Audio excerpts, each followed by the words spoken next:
What is up, everyone? My name is Cody, and left my bottom bar up. But I've got a couple of things that I would like to talk about in this video. This is the last video with this team. I know. Really quick, I know that a lot of you guys tend to ask, like, why are you on different teams so often and stuff like that. But that's just kind of what happens when you're trying to find a last second team. Is stuff just gets sketchy. And basically what it came down to was people saying that they were going and then ended up not going.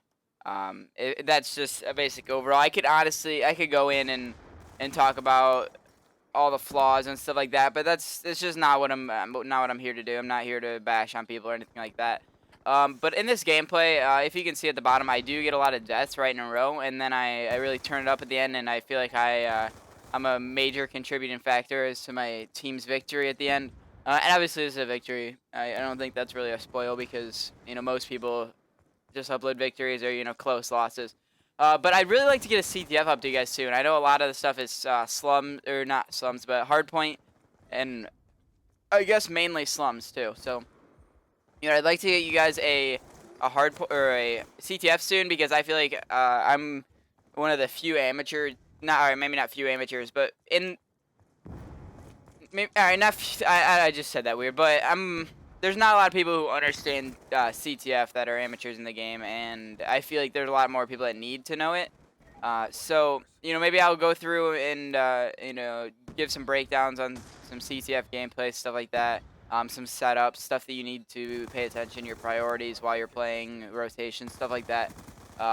So, hopefully look for that soon. I'm not particularly sure on what's going to be called or what I'm going to do with it. But one thing that I want you guys to know is this gameplay, man. Like, I've been playing so good lately.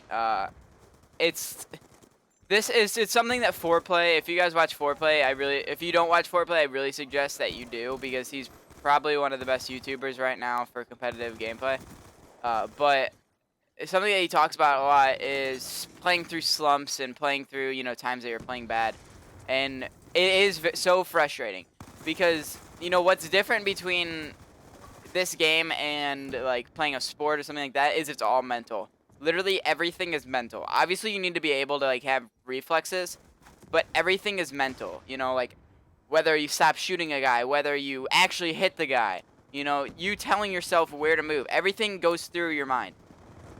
So, if you're not in the right mindset while you're playing, it's just not going to be pretty for you. And, when it's all about what you're thinking, like, if it all depends on how your mood is and how you're playing and I mean, obviously how you're playing, but if you guys can get what I'm saying, if it's all based on, I just got picked so fast by that guy. But, if it's all going through your head, then obviously there's going to be a lot of leeway in times that you're going to be messing up. So, when that comes, God, Claw messes me up sometimes. I'm sorry, I keep cutting back to it. There's a lot of times where you can just, like, not be playing well and you never know what the problem is. You can watch gameplay and it's just you're not killing people. But the number one thing that you need to do is make sure that you're staying aware of your surroundings and just keep playing. What I did for my slump, I was in a slump for the past probably for the past week and a half or so. It was pretty ugly. But what I did, and a lot of people suggest that you go on a break and you just take like a day or two break, and that's not what I was about because I've been uploading one video a day, so obviously taking a break is not something that I was looking forward to doing. So basically what I did is I just took a couple of days lately, and that actually I feel like that helped a little bit. Like I would only play at night. Like I would take the days off and like go and do stuff with friends or go to the beach or something. Just get out and go do something and clear your mind. That's the best thing you can do in that situation, I believe, and it greatly helped me. So if you guys are in a slump but you don't want to stop playing, just take a couple of days lightly. You can either take one day off or maybe take 2 days lightly, and I feel like that's just a great way to think about it and a great way to play. But the way that you'll see me playing here, and a lot of people are upset about it. I'm not sure why. I think that a lot of people just don't understand OBJ work completely. But there's a lot of time where you have to stay off of the hill. and people don't seem to get that. As an OBJ, obviously you want to get as many points as possible, and I'm not gonna say that I'm a perfect OBJ because I'm nowhere near that. But there are a lot of times on here that I stay off of it when I should be on it. But there are definitely a lot of times that people yell at me to stay on hill when I need to get off. I think my voice just cracked there, but I don't know. They're like, oh god, that was embarrassing. But for example, like if somebody's like pushing on hill, or if I know that somebody's coming from a choke point, I'm gonna get off hill to get myself a better vantage point so that I can pick this guy up. Like if I don't have the support, I'm gonna give myself my own support. So you know, just keep that in mind when you're watching this, and maybe you guys can learn from it.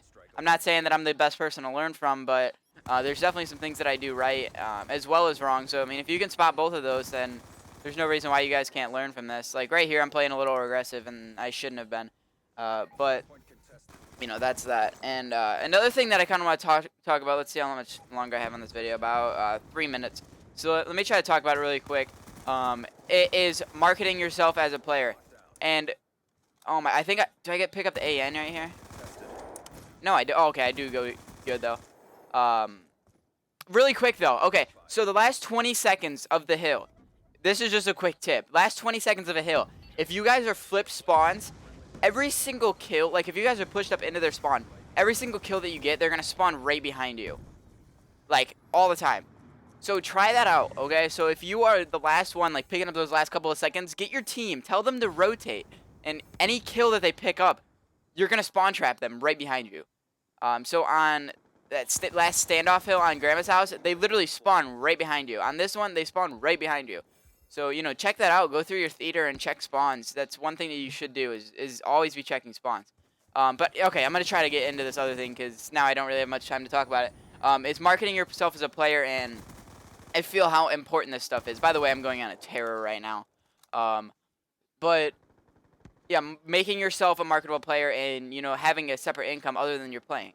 And the number one example that you can use is Optic versus Impact.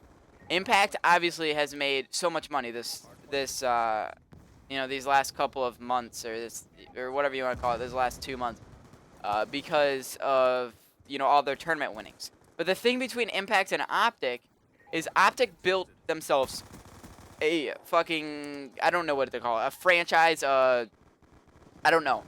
All I know is they don't have to play the game anymore, and they could still be, like, hugely popular. They can find something else to play, and they're so huge because they marketed themselves so well. And I made a post on Twitter. It might have been, you know, misspelled, or not misspelled, but misspoken a little bit. But basically, oh, I gotta sneeze. Oh, God. But basically what it said was that, oh my God, this is not good.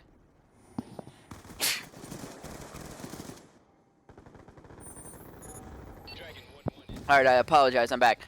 Basically what it said was that it's better to be a marketable player than a winning player. And I guess it was a little misspoken because basically what I meant was that if you can place well and be extremely marketable, that's better than not being marketable and placing extremely well, like winning every single event. And that's basically the Optic versus Impact situation.